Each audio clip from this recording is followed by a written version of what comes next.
Welcome to day 13 of Swansea Lifelong Learning brush lettering videos.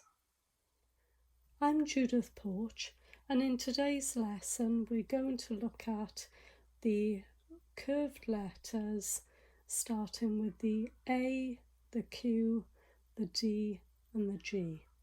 So you can see from these letters at the top that they're all based on the shape of the letter O. So if we look at that, so again, recapping on that, I'm holding the pen at a slight angle to start with, and as I curve the letter around, I'm thinking of an oval shape, but I'm also thinking about releasing my pressure. So if my pressure is 100% at the top, as I get to around 9 o'clock here, my pressure is released slightly, probably to about 80%. As I get to about 7 o'clock, my pressure is down to about 40%, and then I'm lifting my pen, coming to very little pressure, say 10% at the bottom. So I'll show you what I'm doing. This is why it's quite tricky to do the stroke, because you're doing a number of things at the same time. So press 100%, press and push to get that wedge shape. Then I'm slightly releasing my pressure as I come down. So as I get to the bottom, I then have this wedge shape at the top, tapering to very little pressure at the bottom. So if I want to then make that into an O, I just carry that up to the top with very little pressure with my brush. But this is the basis for all of these other letters, and that's really important to try and remember when you're doing any of your lettering, whether it's edged pen lettering, pointed pen letters, or whether it's brush pen. You need to limit the number of strokes that you're doing in order to create a rhythm and a consistency and elegance to your lettering. So this is really important. So I'm going to start now on the letter A. So again, my lettering tends to be quite open, but I'll give you a demonstration of narrow letters once we've done these. So starting 100% pressure, pushing away from me, and then as I curve around, I'm releasing the pressure. So that's exactly the same stroke, and then I'm going to go up light,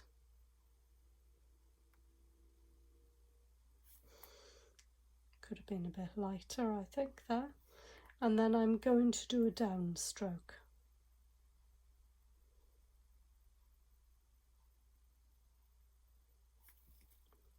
So that's my A. So I'll do that again.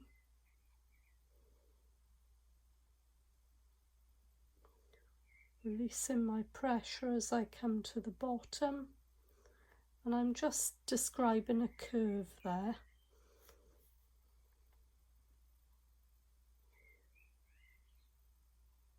So you come up light, and then you're going to come down with your down stroke. Now once we move on and we start to look at joining our letters, we'll be looking at the ligatures then, which link the letters together. But for the minute, we're just doing these as standalone letters. So that would be your A. Now obviously, if I want to do that as a G, it's basically an O with a J on the bottom. So this stroke is the same stroke as the J, or if you think of it as very similar to the Y, it's the same principle. So again, we start with the wide part at the top, releasing your pressure.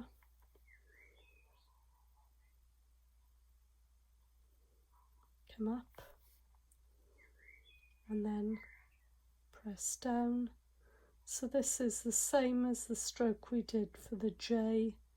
Come down, release your pressure as you get to the bottom and put a fine line on the bottom there. So that would be our G. The Q is exactly the same.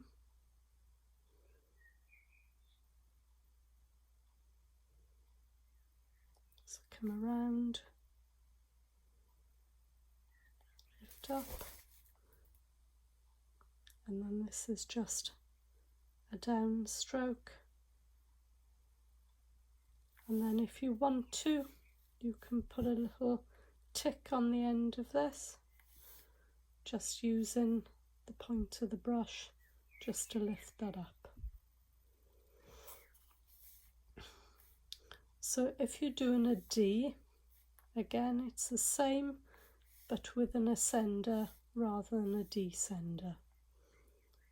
So same again, push, come round, releasing the pressure as I get towards the bottom.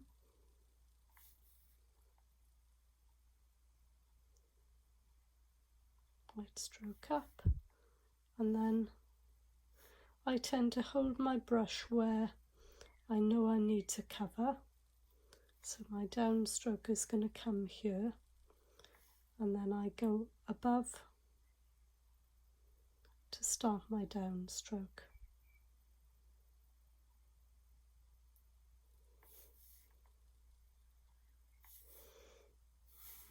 You can put a little tick in that as well, just to close that shape up. Let's do another one.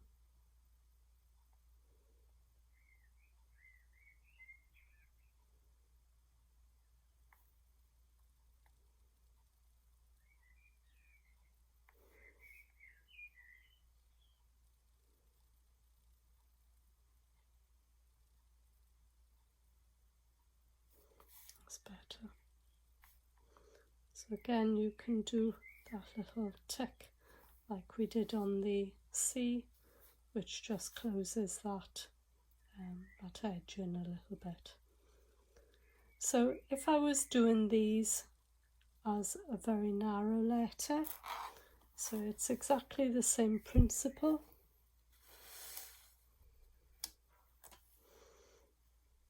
So my O would have less curve to it if you're making a narrow letter.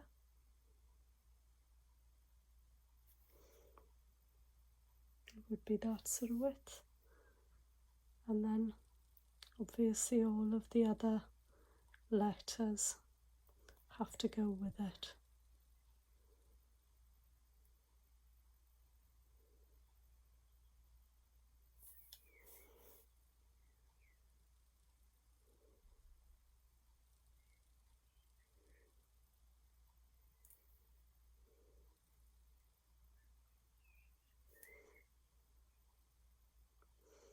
So I think if you tend to write very narrow naturally, I think these are perhaps a little bit easier to manage because they aren't as wide and as open.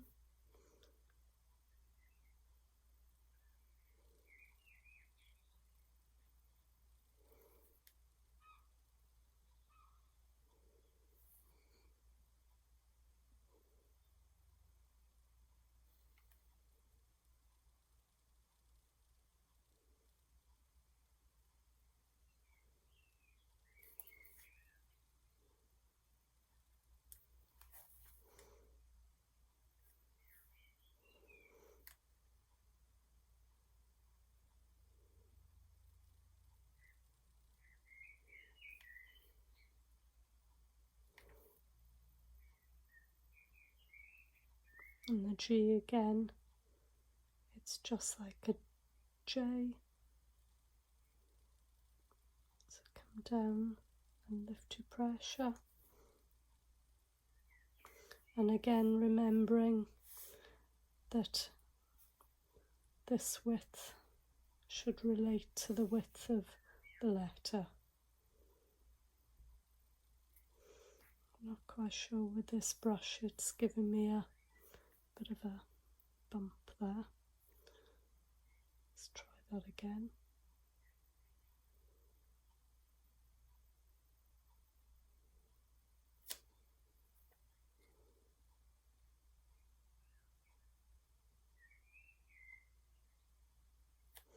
It's better.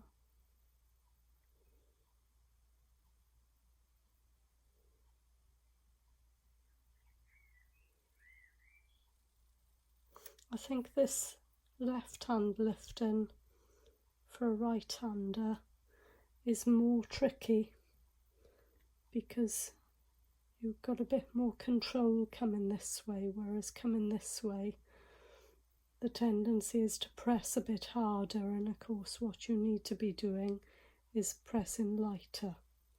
So I think that this lift here is a little bit trickier, but if you take your time, I think it's just practice, and if all else fails you can always do a little bit of neatening on the end. So that's it for today.